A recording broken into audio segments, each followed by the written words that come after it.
If we compared the slavery system of America and the current system of North Korea, I think slaves in America were much better than the current North Korean lives. When I was in North Korea, I was the Deputy General Director of European Department of North Korea's Foreign Ministry. If you are caught saying any criticism about him family, you would be shot and killed without any legal process. We were taught and brainwashed that North Korea is a socialist paradise, but that is nonsense. I thought that European countries' streets would be full of beggars, but when I was first posted to Denmark, I couldn't believe my eyes. So I thought that Denmark is the paradise, you see. I think the South Korean cultural content and outside information is bringing a lot of changes in North Korea now. Do you have any hope for North Korea? It seems that there could be no change in the future of North Korea, but if... Hi everyone, thank you so much for joining. My name is Charles and I escaped North Korea twice. And today we have a very special guest. Today's guest is not just a defector. He is someone who sat at the very center of the power in North Korea. 태영호 was a senior diplomat representing North Korean regime in the United Kingdom until he made a decision that nobody at his level makes.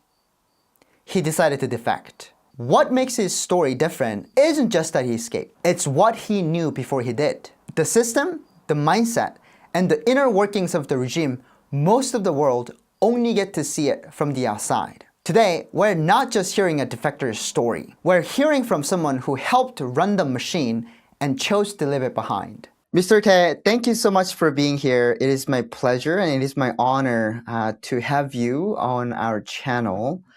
I've been hearing about your story so many times and I've been just researching your work and, I think this is, I think your story is just incredible and very fascinating. So I can't wait, for my audience to actually hear your story. So yes, please, just to get started, briefly, can you share your background and what led you to become the North Korean diplomat when you were in North Korea? Yes. First of all, I would like to express my thanks, for being invited to Mr. Ryu's YouTube channel. I learned that you have many, followers and subscribers, and your channel is very famous, telling about the information of North Korea. So I'm very much, honored to be invited to your audience. First of all, I would like to tell you that my name is 태영호. In American way, my name is 태영호T because in America and English world speaking, usually the family name is put at the last of your names. And, I am married, first of all, and I defected from North Korea to South Korea in 2016 with my wife and with my two children. So, and I was the deputy North Korean ambassador to United Kingdom. So it was a little bit easier for the whole member of my wife and my children to defect from Britain to South Korea compared with the other North Korean defectors who risked their lives like you, crossing over the river, the risk of your lives, so. But anyway, now I am in South Korea. It is my 10th year in South Korea. Wow, 10th year. Yes, because I defected in summer of 2016. So this is my 10th year. And in the past 10 years in South Korea, my life in South Korea was a little bit, the miracle one, because after 4 years in South Korea, I ran, the office in local constituency called Gangnam in April of 2020, and I was lucky to be elected as the assemblyman in South Korean parliament. So that's why I became, the parliamentarian in April of 2020. So I served as a politician in South Korean parliament for 4 years until the May of 2024. And in 2024, I ran in another local constituency, but unfortunately, I failed to be re-elected. Yes, but in April of 2024, I was appointed by the president as General Secretary of Peaceful Unification Advisory Council. That is very important organization in South Korea because that organization is established by the constitution, and I was the head of that administration. So in the history of South Korea, it is really a rare case because, as a former North Korean defector, it is the first time to be appointed in vice ministerial level in the government. So that is, you see, my just brief introduction as a former North Korean, the diplomat, later on South Korean congressman, and now I'm just ordinary, the free man. And yes, fortunately, I traveled to your area, LA, in the end of last March. I was invited by American of documentary production, the company, to make an interview about North Korea. And I, availed that opportunity to tour around not only the LA, but Las Vegas, Great Canyons, so amazing. I had a very good impression, and I really envy you a lot, Mr. Liu, the place you are leading, It is truly indeed a beautiful place. Yes. Coming from North Korea, where we have all 4 seasons and it's very cold and, raining and hot, but the weather just perfectly stays at 70. So I am truly blessed to be here. So when I was in North Korea, I mean, I've never even dreamed of being in Pyongyang. I mean, I've of course seen, in the state media how great life, not just in Pyongyang, but, So all of us. You never been to Pyongyang in your life? I have never been in Pyongyang in my life. Yes, coming to America, I've seen, it's just a recent years when I've seen the influencers that are going into Pyongyang and filming. Yes. Yeah, so I'm just really wondering. So it's just like you and I have lived completely different backgrounds. I'm kind of like a person who was almost like a hostile class in a way. Right. Yes, that's I was right. in the very lower because my father was a Hwagyo. So, I was in the very lower class, and you, on the other hand, was the very, very highest elite, very trusted by North Korean regime. So it's just completely two different worlds. We're from, like, even in North Korea, we're from two completely different worlds. So I was just curious, and also, like, what led you to become like a diplomat in North Korea? And can you share just a little bit about like what that life was like in North Korea? First of all, I would like to tell about North Korea's class system. Even though North Korea is publicly stating that it is a socialist system with which is based on the equality of the people, but that is not the truth. That is really, the nonsense. In North Korea, the whole population is divided mainly into 3 categories. The ruling class in North Korea is called a core class, and around 10 or 15% of North Korean population is belonging to that core class. And the rest of the majority of the population are called a wavering class. That is around 75 to 85%. So majority of the class are just, the wavering class. And as you stated, the rest of 15 or 10% is called a hostile class. That means that the people born into hostile class are forbidden, to get good educations or, good, the dwelling. So in North Korea, it is very important which class you are born into, because that would decide where you can live.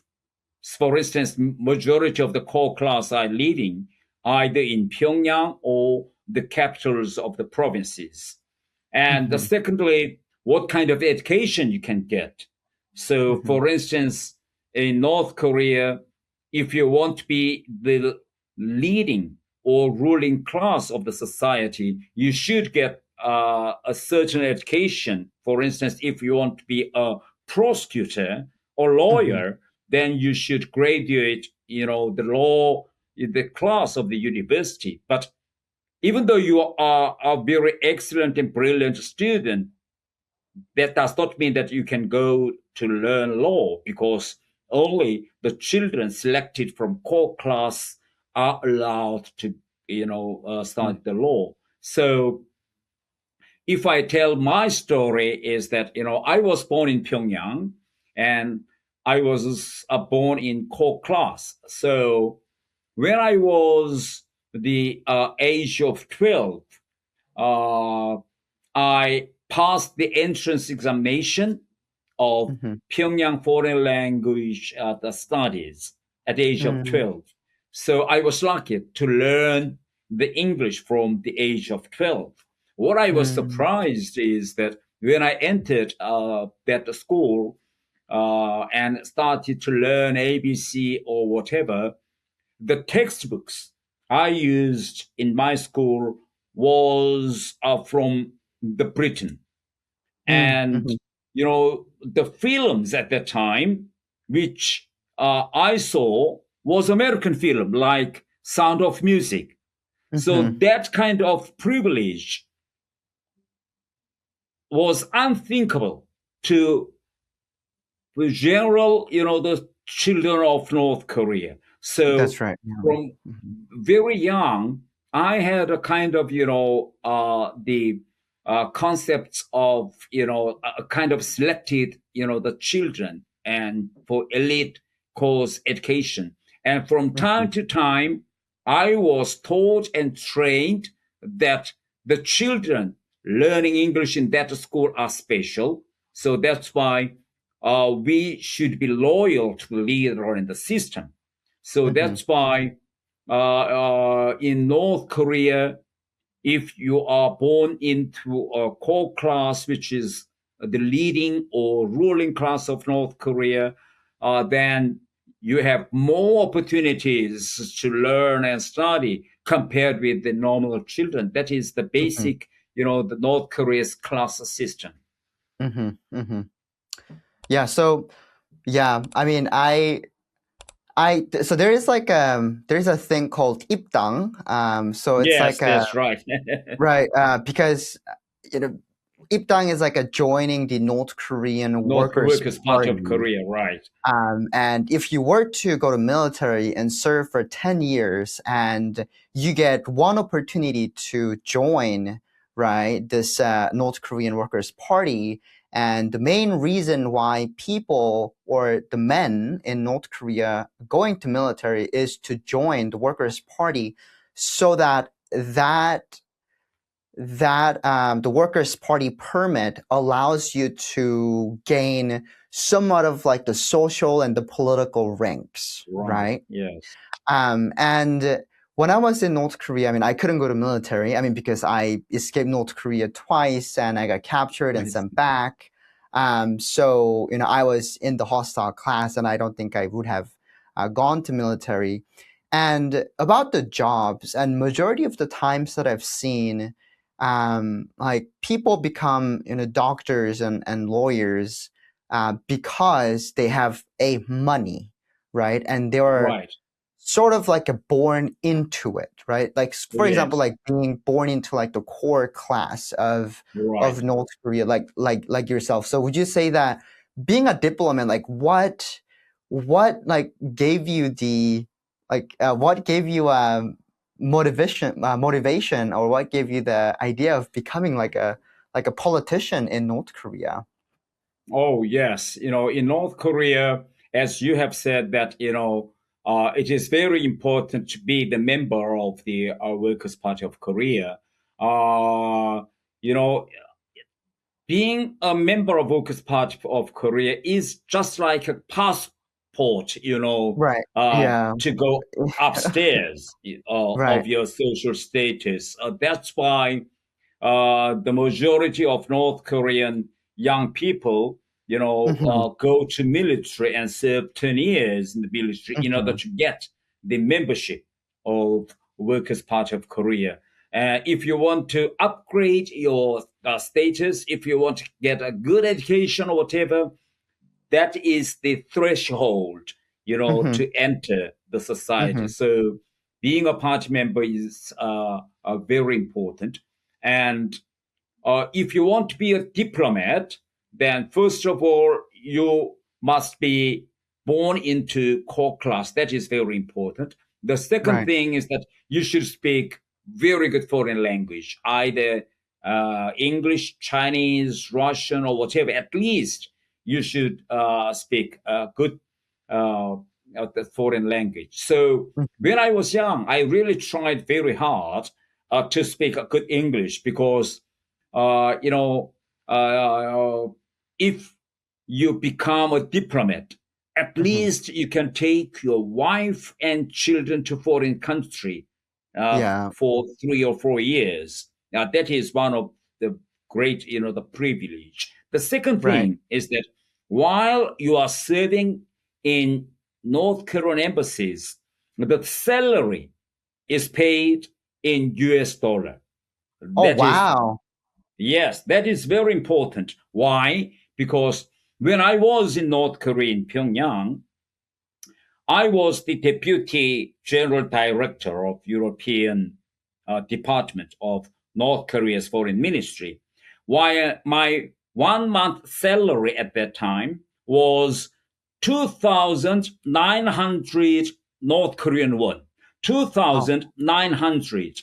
At that time, $1 was 3,200 North Korean won. So can you get an idea that if you are working in Pyongyang, you get less less than a yeah, dollar. less than $1 if you are working in Pyongyang. But if you are out of Pyongyang and working in North Korean embassy, Hmm. uh, before I defect to South Korea, while my 1 month salary was 950 US dollar. Wow. That's 950. Yes, I was number two of the embassy. But even though in American standards, 900 50 US dollar is, nothing. But yeah. to North Korea, it is a great money because if you work in Pyongyang, you get less than one Less US than a dollar dollar. in a month. But if you Right. work in London, then you get almost 1,000. And if you keep and save that money during your service in North Korean embassies and go back to Pyongyang, then actually, with that even small amount of foreign currency, you can have much, much, much better life than normal North Koreans. So that's why, Right. Yeah. yes, everyone in North Korea wants to be a diplomat, Right. because Right. you get US dollar, officially, openly from the government. Right. Right. But again, it's not like everyone can actually apply for it, right? So you Yes, have to be yes, like a that's core right. class Yes. and born in Pyongyang. Mr. Tae, I mean, You just to give a context, like you had everything, right, in Pyongyang, and Yes, that's right. you had a very good job, you had a very good career.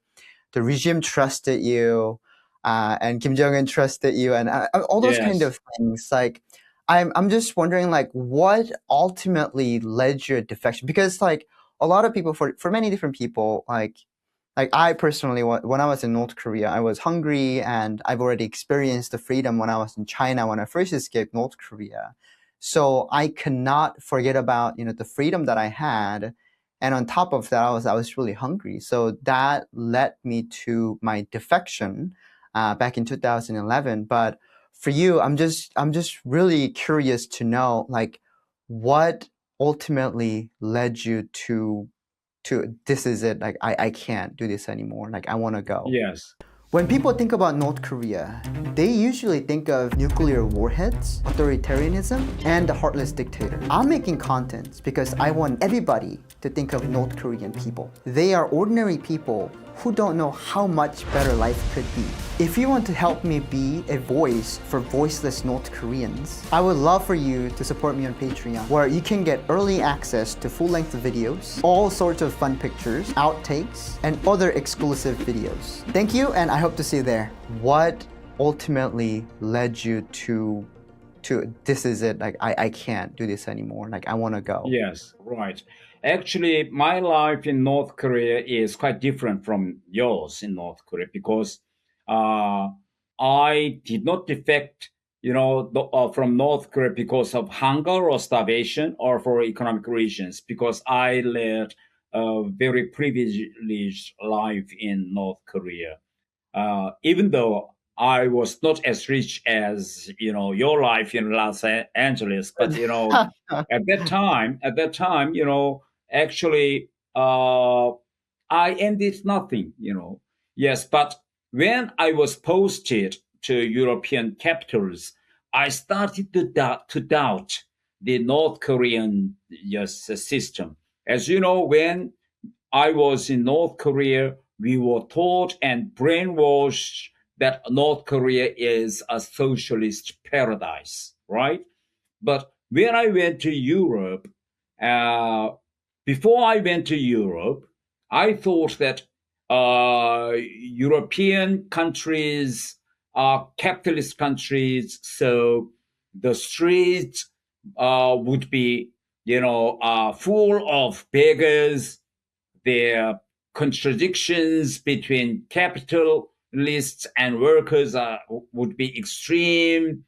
If you want to get a medical, the treatment, you need money or whatever, something like that. But when I was first posted to Denmark, I couldn't believe my eyes that the streets were very clean. The children go to public school without paying anything because of the nationwide medical insurance system. The people can get medical care, the free of charge. So I thought that North Korea is not the paradise, but Denmark is the paradise, you see, if I compared. Yes. And then, so I started to doubt about all those educations I received during my life in North Korea. And second thing is that I started doubt, the system is that, North Korea, continue to develop its nuclear weapons, missiles, of all those things, while starving its people. Yes. The normal people in North Korea do not get enough food. They are starved by the system, but the regime is pouring, millions of dollars in developing nuclear weapons and ICBMs. And in late of 1990s, tens of thousands of people starved to death. So I think the state and the government is not in place for the life of the people. So I started doubt of the system, but that kind of, the doubt actually did not push me to defect North Korea, because North Korea is a system of guilt by association. So Right. if you defect, North Korea, Primarily. then your brothers and sisters-in-laws, your parents, would be punished. And even though I was born from core class, but if I defect, then the rest of my relatives and my brother and sisters' status would, downgrade from core class to hostile class. Yeah. So that's why I cannot sacrifice, the destiny of my sister and brother, my relatives, for the sake of my freedom. So I waited for the collapse of North Korean system, but that did not happen. But on the meanwhile, my sons were growing. I have two sons, and since they were the children of North Korean diplomats, they actually, moved from Pyongyang to European capitals like Copenhagen, Stockholm, and London every 3 or 4 years. So their basic, the education was half and half.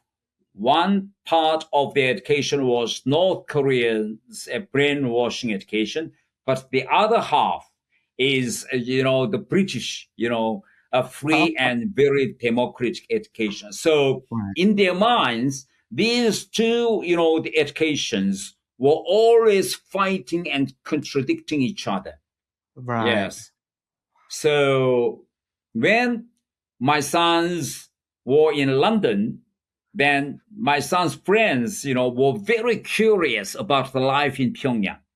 So they started to ask questions to my sons like, hi, there is no internet in North Korea. What was North Korean young man doing without internet?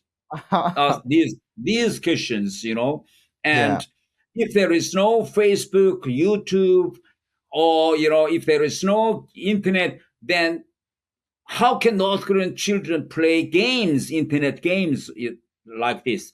And they ask why North Korean children are forced to have a short haircut, So they always ask these questions to my sons, which put my sons in a very difficult, the situations. Uncomfortable too, right? That's very uncomfortable. And when my sons are back to Pyongyang, their North Korean friends started to ask a lot of questions about their lives in London. What about, the British boys, what kind of games they are playing?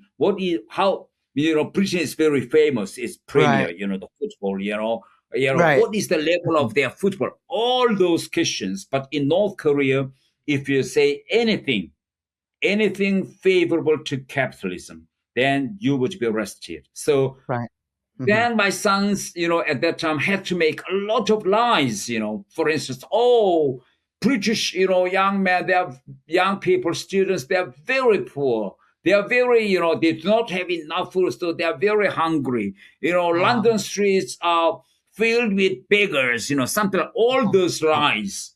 Yes, otherwise, it would punished. be very difficult. So my sons asked, Daddy, it's very difficult to create a kind of, lies to my friends about London. What can I do? So I at that time I said, then you should read the novels of Charles Dickens, like Oliver Twist or whatever, so that, the novels written by Charles Dickens were the stories about those miserable lives in 18th or 19th century of London. So if you read these stories, then you can continue to tell that as if the current London life is similar with the rest of 17th or 18th or 19th century.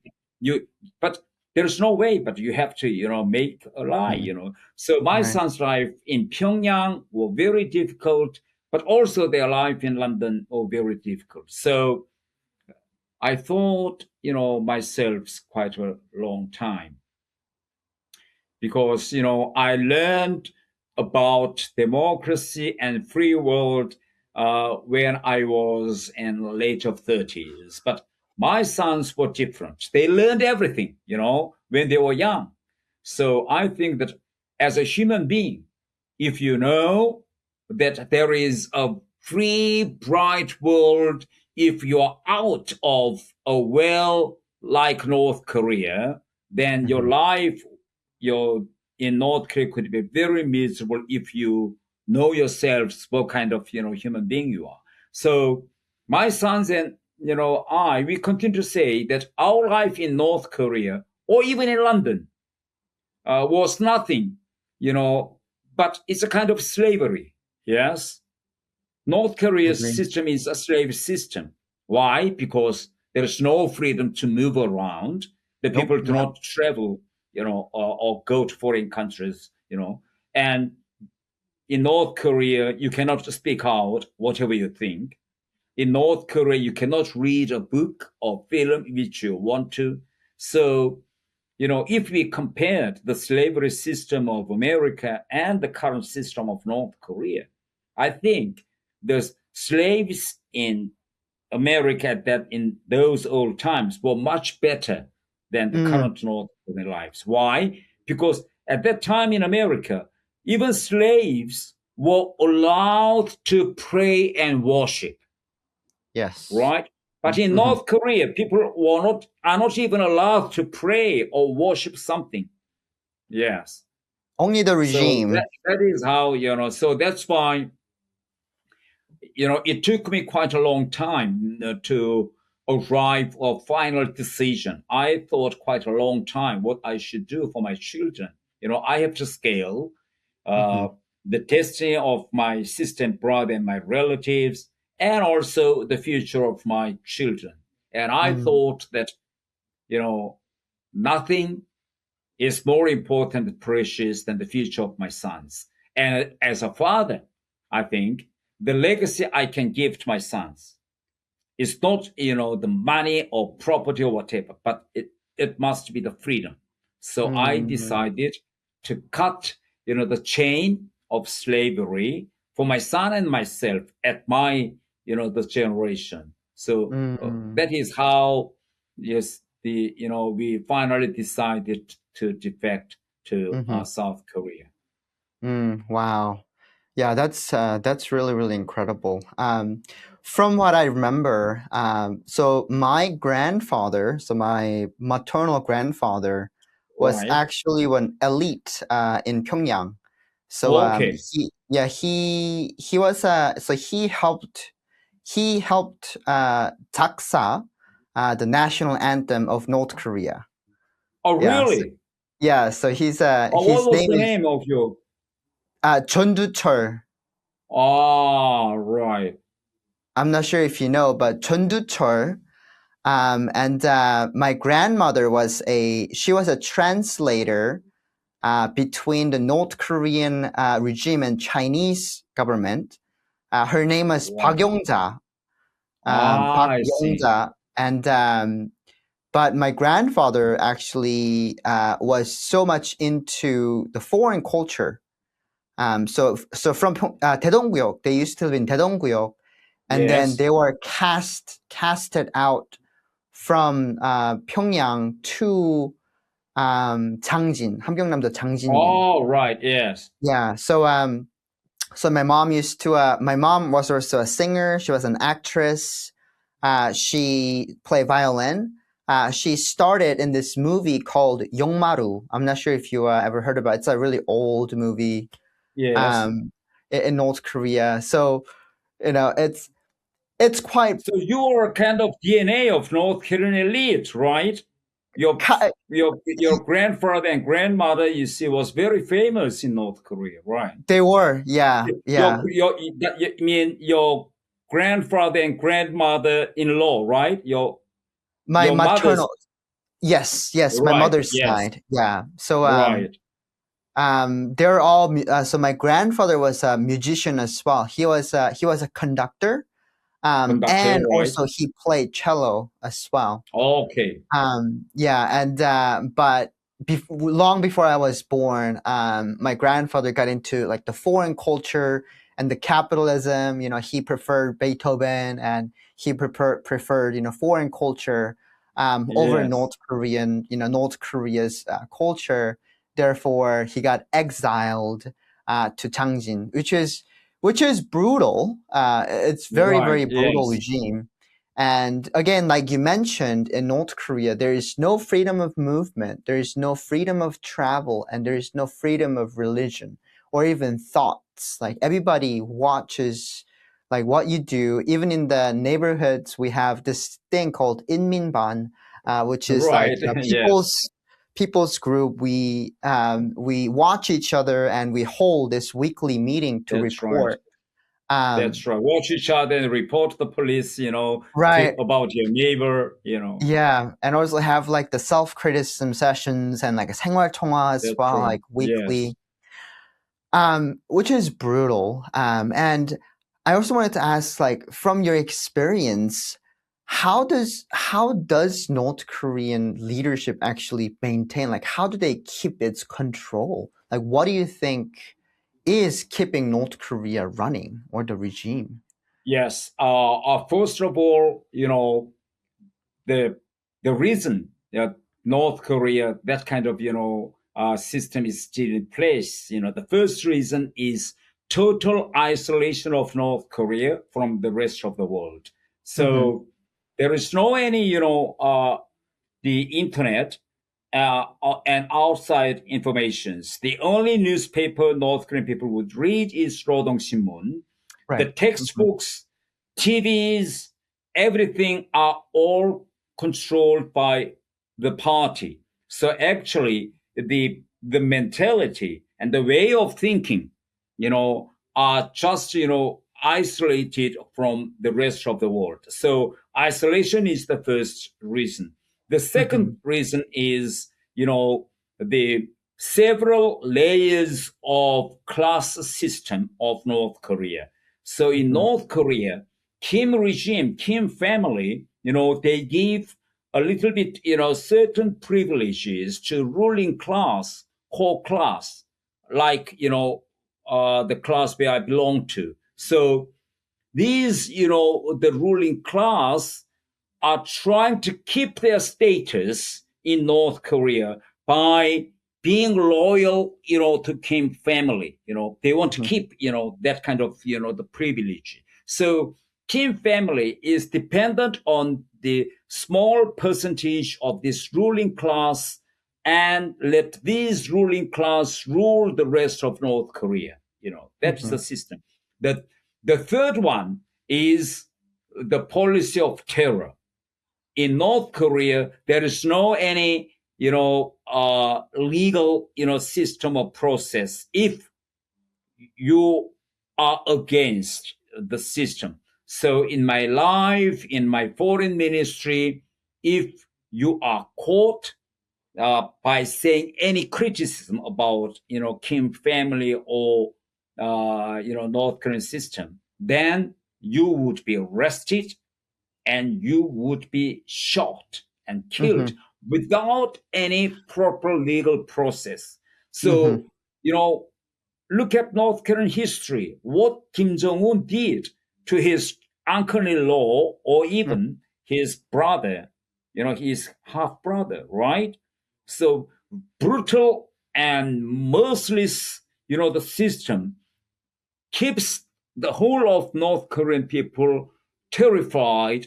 They all live in a fear of being arrested or being, sent to political prison camps or even being expelled, from Mm-hmm. Pyongyang city. So this kind of, terror actually frightened and, keeps the system as it is. Mm-hmm. Yeah. Mm-hmm. So Yeah, so when I was in North Korea, we had this saying where walls have ears. It's like in Korean saying the 반말은 쥐가 듣고 낱말은 새가 듣는다. right. Yes, there is a Like year in the world. Right. Yes. right, everybody's will listen to you. So I was strictly disciplined for not saying, not Anything. trusting anybody when I was Yes. in North Korea because North Korean regime have this thing called crime by relation, right? Where Right. you, not just you, but your entire 3 generations of your family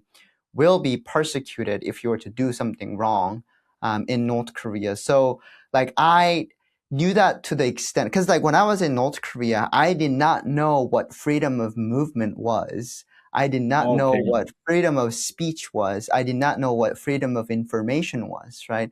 All I was given, like I have nothing to compare it with, right? But Yes. you, on the other hand, you had a lot of like like you're traveling, like your story about Denmark, how you thought it was a paradise because everybody were really really like rich, right? They were going to public schools and things like that, like health cares. And yeah, it's just really really interesting for me to learn from you and your perspective about North Korea, because you're from completely different like class, right? Yes. Than we were. So when you were in Pyongyang, did you know that the rest of North Korea was actually poor? Um, Yes. Yes. okay, okay. Yes. Because, when I was a North Korean diplomat, there were a lot of, European humanitarian NGOs and also UN agencies in Pyongyang. Mm-hmm, And the reason of their stationing in Pyongyang is to provide humanitarian assistance to North Korean people. So, in order to bring for instance, free donation of rice from European countries, then according to international standards, there is a kind of, monitoring system. They want to check right. whether their Mm-hmm, donation of the rice would actually arrive at the real beneficiaries. So I have to take those foreigners to those rural areas. And to my, the surprise, I was so much, surprised that the level of mm, normal North Korean, the farmers in those rural areas, but they were so poor in the daytime, they don't have enough food to feed themselves. At night, they do not, have electricity. So most of them are skinned, mm-hmm, do mm-hmm, not have medicine. So even the foreigners were surprised, by the level of those poverty mm, of mm-hmm, North Korea. So I do understand, how normal North Korean people lived. So that's why that kind of, the reality actually, gave me a kind of two different, the thoughts. One is that in my mind, I hated, those regime which actually made those people poor. But on the mm-hmm, meanwhile, there is a fear in my, body that if I commit any, the crime, or crime. if I did something wrong to the system, then I would be expelled and pushed to that level. So Right. that's why whenever I went to the countryside, and on my way back to Pyongyang, I always pray that, oh, please, I have to be very careful and cautious not to be Mm-hmm. expelled or not to be downgraded to that kind of Oh, level, So these kind of very contradicting, demands, actually, yes. right. I mean, that's like a constant anxiety and constant threat of being like out of like North Korean regime's favor, right? So Right. it's a constant fear of that. It's somewhat very similar to like when I was in North Korea, like to be honest, in a way, because life was just so simple. I was somewhat happy because I did not have to worry about like the investment, or I did not have to worry about my future. Like all like if I survive today, like great, it's amazing. I can hang out with my friends. But the level of the responsibilities that I have here, it's kind of makes life, I guess, somewhat more fun, right? Right. Yes. um, so yeah, I Yes. used to. So as you said, uh, the elites of North Korea's mentality and the way of thinking is a little bit different from what the normal of North Koreans. So, for instance, what frustrated and angered most when I was in North Korea was the smoking, the culture of North Korea. Right. In North Yeah. Korea, everyone is forbidden to smoke in office, in underground, or hospitals, or schools and kindergartens. The kindergartens, hospitals, schools, underground metros, or offices are all non-smoking area. But only one person is allowed to smoke. That is Kim Jong-un. Yes, if anyone smokes in hospitals, then you could be, the punished, right. Sent to because like of 관련돼, smoking. right? If that's right, if you smoke in kindergarten or nurseries, or you could be, the instant, the target of criticism and the punishment. But Kim Jong-un is the only one in North Korea who smokes in kindergartens, nurseries, schools, hospitals, whatever. So actually there is, two laws. One is everyone is forbidden to do that, but only Kim Jong-un is allowed, And for instance, in North Korea, every young children of public, high school are disciplined to have a short haircuts for boys, and for girls, you have you can only grow your hairs 15 centimeters, long from your ear. But now in North Korea, only the daughter of Kim Jong-un, Kim Ju-e, is allowed to have a long hair, the curl of long hair.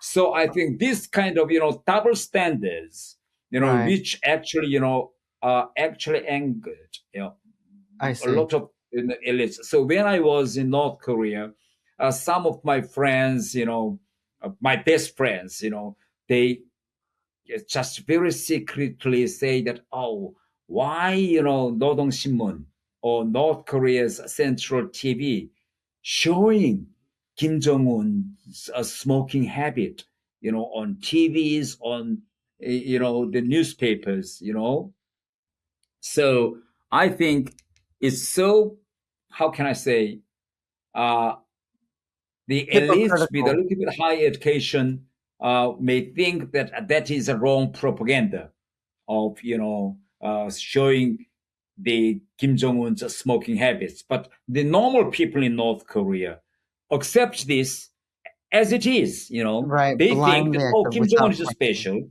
He is the leader. That's why he's allowed to smoke in school or hospital. We are normal people, so we shouldn't smoke. So that is a kind of, the general mentality of North Korea. Yes. That's in North Korea. If you watch South Korean drama or American movie, then you would be, arrested and sent to prison. But Kim Jong-un's, family, they watch American films, Kim Jong-un was, the fan of NBA star Dennis Rodman, right? He was grown up with Dennis Rodman, Right. He was grown up,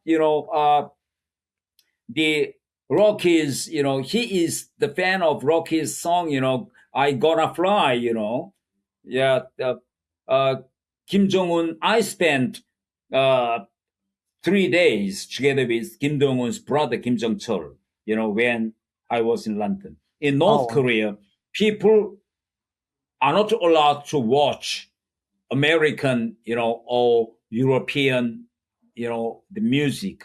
Right. But Kim Jong-un's brother, Kim Jong-chol, made a long travel even to London to watch Eric Clapton's, guitar concert. Right? So what a privileged royal family, while they are suppressing North Korean people not to watch these, the genius, the musicals while they are enjoying. Right.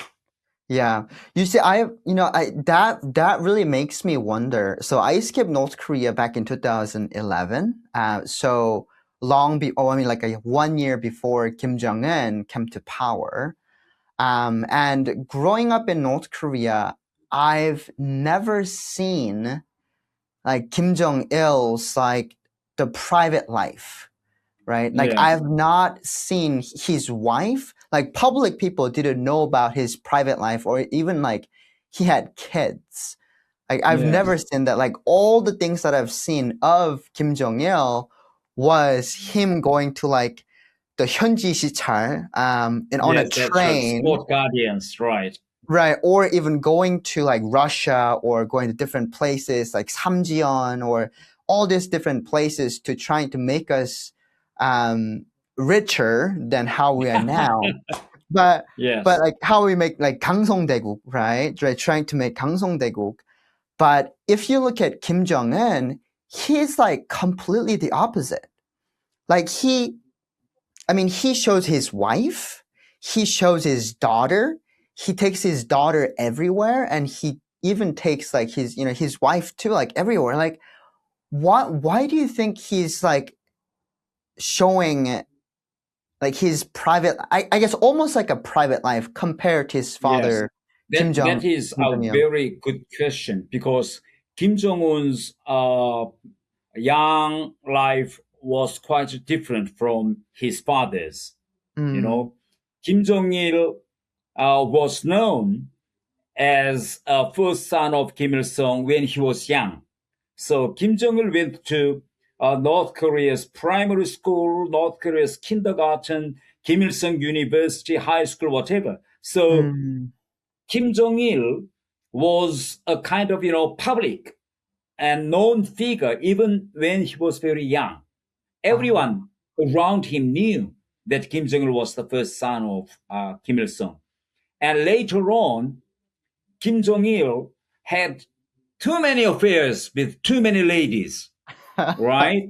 So he had a first wife, and he had a child called Kim Jong-un with the first wife. He had two daughters with the second wife, and he had three children with the third wife, now Kim Jong-un's. So Kim Jong-il had a lot of things to hide, right? For instance, let's say if he showed one of those wives to the public, then there could be a great jealousy, from the rest of the wives. Yes. Right. So he didn't show his wives or children when they were very young. And Kim Jong-un was a little bit different. Kim Jong-un, Kim Jong-chol, and Kim Yo-jong, these, three children, they were the children of born from unofficial marriage, not official marriage, right? So that's why they were hidden children. So when they were grown enough to start their education, they were forcibly sent to Switzerland to study. So they didn't spend any time in North Korea's primary or high schools. Their young lives were in Switzerland. They were hidden children. So from their very early age, Kim Jong-un wanted to be shown to the North Korean people that he's the son, of Kim Jong-il, but he was not shown.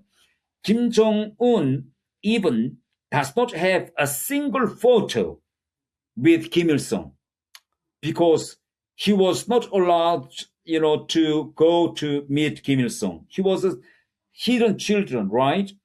Right. So he had this kind of long, anger when he was young. So when he became, the leader of North Korea, he wanted to, how can I say, outboast all of those past lives. So he wanted to show, his wife, he wanted to show his daughter because his mother, Ko Young-hee, was not shown to North Korean people even now. Even North Korean people now do not know the name of Ko Young-hee. They do not know who is the mother of Kim Jong-un. Yes. So that's why he want to cover up all his lost, early young age periods by showing his wife and his daughter. So that is a quite great difference between Kim Jong-un and Kim Kim Jong-il. Jong-il. Oh wow. Thank you so much for that answer. That really like draws a clear picture in my mind Yes, yes, like why Kim Jong-un is just such a trying to like show off everything unlike his yes, father Kim Jong-il.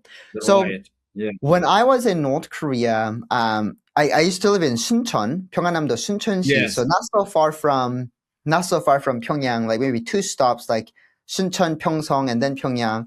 Like I used to watch a lot of foreign dramas, like South Korean dramas, and I also watched American movies when I was in North Korea too. It's called The Bad Boys One by Martin Lawrence and Will Smith. And you yeah. know, I thought it was the most amazing thing ever because compare those kind of movies with like North Korean state media generated like movies or TV shows or dramas. Like, you know, it's just way better, right? Like people drive Right. supercars and they eat, you know, like weird food that I've never seen before. So, you know, I still tribute my escape story to that moment when I watched like Mhm. South Korean dramas and American movies because when I watched like South Korean dramas, like it's not like I'm just like so focused on the main story. It's more of like I'm looking at everything around what's happening. So that was like my kind of like a childhood and amongst my group of friends.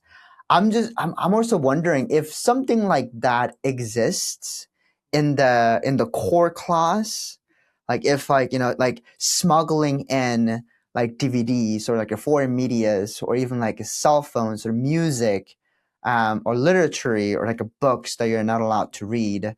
Like, is there something like that happening in the core class in North Korea? I think, core class watch the American or South Korean movies and cultural contents much more than the normal class. Yes, Okay, much more. For I instance, when see. I was in Pyongyang, my wife and I and my children, they spend almost every night watch it because you actually in North Korea you can easily secretly buy those cultural contents in black markets. I don't know, Mr. Liu, how you can get those dramas, but in Pyongyang, even though it is very dangerous to sell the cultural contents, in black markets, but there is a saying that high risk is high return. So many North Korean very brave vendors, they import, they are smuggled in from China, the American films and South Korean dramas, Hmm. and they are selling it in Hmm.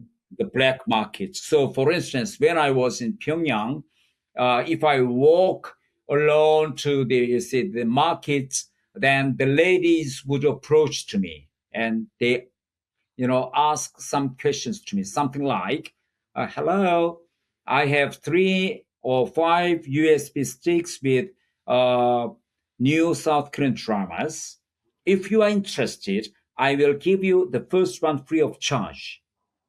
So usually the first USB sticks are free, and they usually carries at least 1 or 2 chapters of the dramas, and then you just give the USBs free of charge.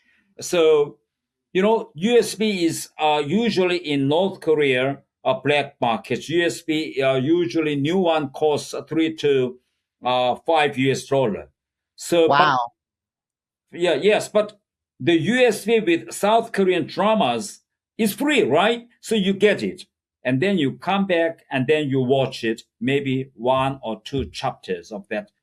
And then Wow. the Mhm. usually the next move is that you go back to that black market, meet that lady again, and you buy rest of it.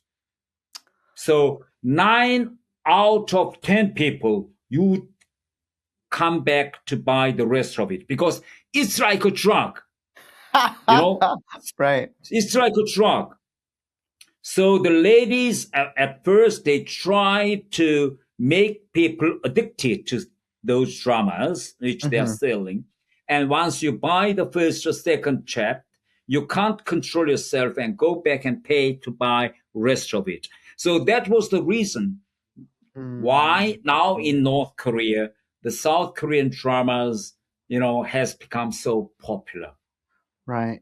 Yeah, I Yes. mean, that So must, yeah. it is related. It has something to do with with people's very instinct addiction. The character, Right. right? It's like it's we crave, like, they can take away our freedoms, they can take away our movement, and all of these kind of things, but they can't really take our knowledge away. So like I would be addicted to like 가을 동화, the old like South Korean Yes. dramas, and I would watch those, and I would literally I would really fantasize about like me being in those kind of shoes to a certain extent. So, I'm wondering like what kind of influence that would actually play to North Korea in a long term. Like, do you? I think the South Korean cultural contents and outside information is bringing a lot of changes in North Korea now.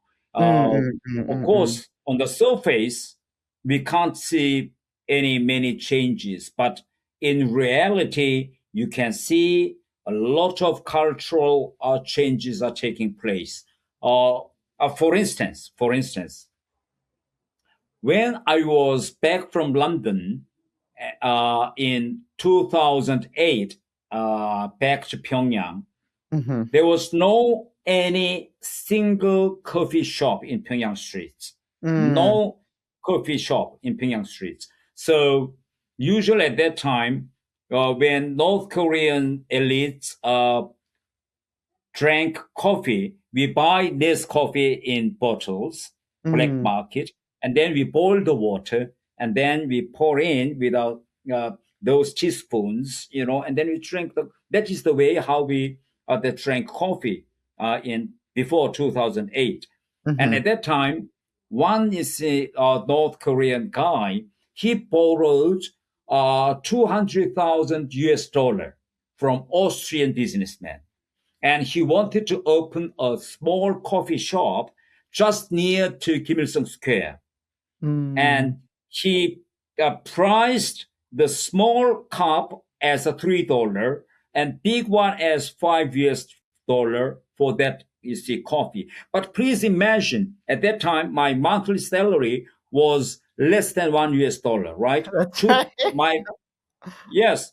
My 1 month salary was only 0.7 US dollar at that time. But that guy wants to sell that coffee, small cup with 3 US dollar, big one is 5 US dollar. So many people thought that who would buy that kind of expensive, the coffee if you drank 3 US dollar coffee shop, but after 2 hours, if you go to toilet, then it will Yes. disappear, right? You're basically Yes. you're basically wasting your like 6 months of That's salary, right. That's basically. right. So Yeah. that was the basic mentality. But that North Korean guy uh, thought differently. He learned that majority of North Korean young university students, they watched South Korean drama, and in South Korean dramas, what they loved most was those coffee, the culture. In dramas, when those young people were dating, they usually go to coffee shop and, drink coffees when they meet beautiful, the girls with Right. cakes or whatever. So he opened that kind of, small coffee shop and priced 2 US dollar and 5 US dollar. When he opened that coffee shop, there was a 150-meter long queue. Tried to have that coffee. So it was, Wow. big success. So when those businessmen learned that kind of big success, second coffee shop were open, Third one was open. Fourth one was open. So in Pyongyang, if you go there, now there are many coffee shops in Right. Pyongyang. So why? Because those North Korean young, young people, students, they couldn't come to, LA or Seoul to enjoy, the coffee culture, but they can enjoy those coffee culture in Pyongyang by visiting those coffee shops. That's why they want to, spend their, the money. So for instance, when that coffee shop opened, my son at that time, who was a university student, he asked my mother, he asked his mother, $20 one morning. So I asked him, what are you going to spend that $20? Because $20 is a great money, That's for a my lot family. of money. And Yeah. yes, that's right. And he said that day was my son's turn to buy coffee for the lady students of his class. Oh, wow. You understand? Yes, Yeah. female students. So those boys in the class, they take the turns in order to, look Impress the favor lady. to those beautiful, Yeah. female students. So that's Wow. why my son asked his mother to give him $20 to buy, coffees, those, in order to make a date, with those beautiful female students. So that is the culture. So that's Mm, why those outside information of to North Korea is actually bringing a lot of changes inside mm, North Korea. That is the reason why Kim Jong-un even made a law which is called anti-reactionary idea and cultural contents law. like a So the Bandung level Kim. of Yeah. punishment, that's right. The level of punishment is rising, but on the meanwhile, the curiosity of young students, towards outside world information is also rising. Right. And that's why he's been introducing like the game, like a PC cafes, coffee Right, shops, and even like the girl groups too, right? That are very right, similar to like the South Korean girl groups, but with the skirts much more lower. It covers like knees, that's right. right? And also the main one, which is the smartphones, right? It's kind of like Yes, that in itself to me, it seems like a pure core like capitalism like at its like peak play.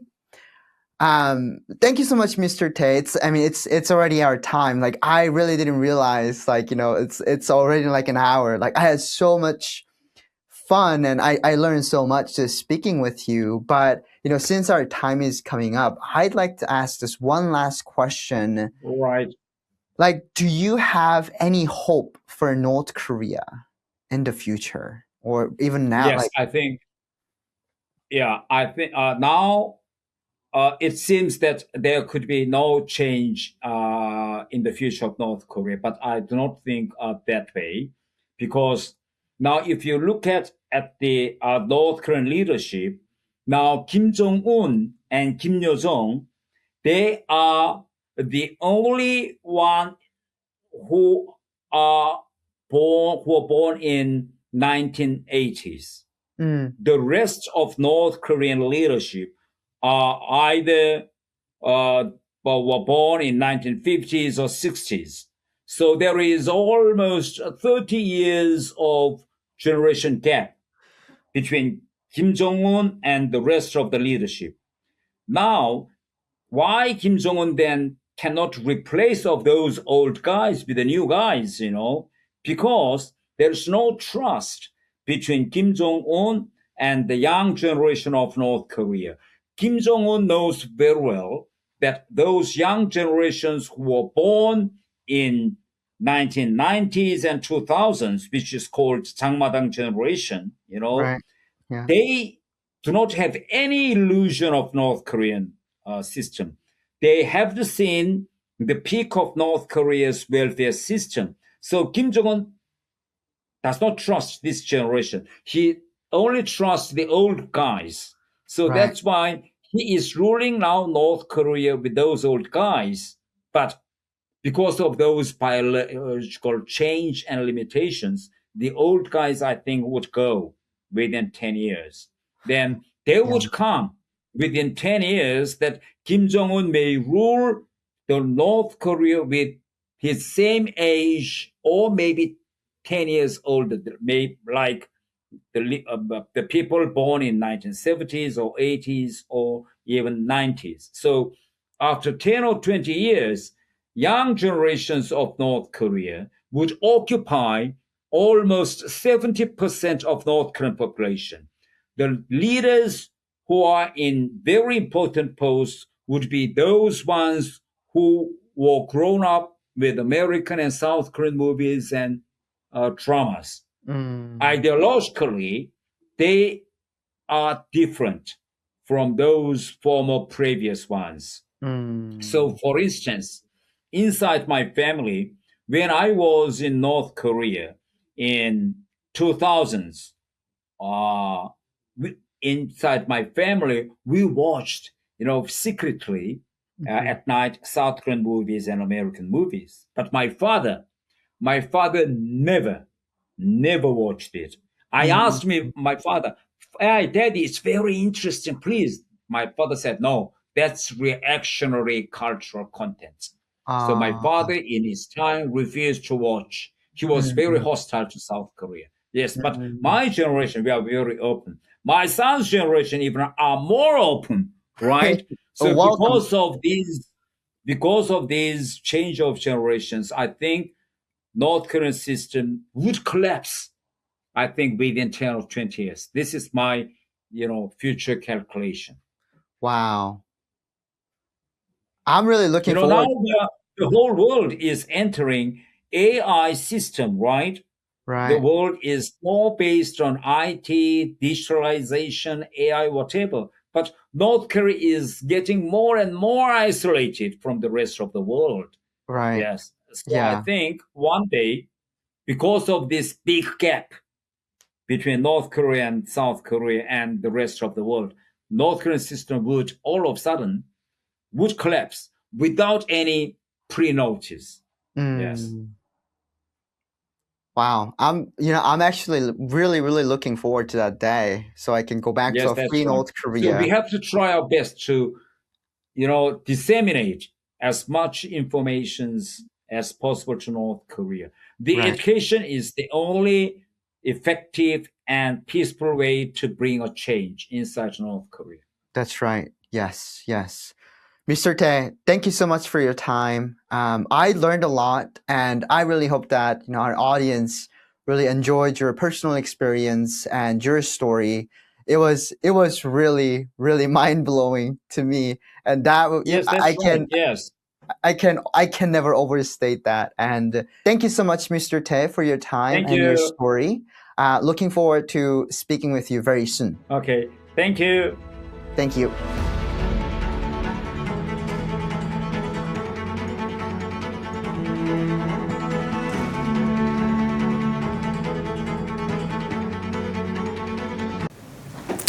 여러분, 오늘의 영상 어떻게 보셨습니까? 유익하고 의미 있으셨다면 아래 하단에 안내한 자율 구독료를 통해서 응원해 주세요. 그리고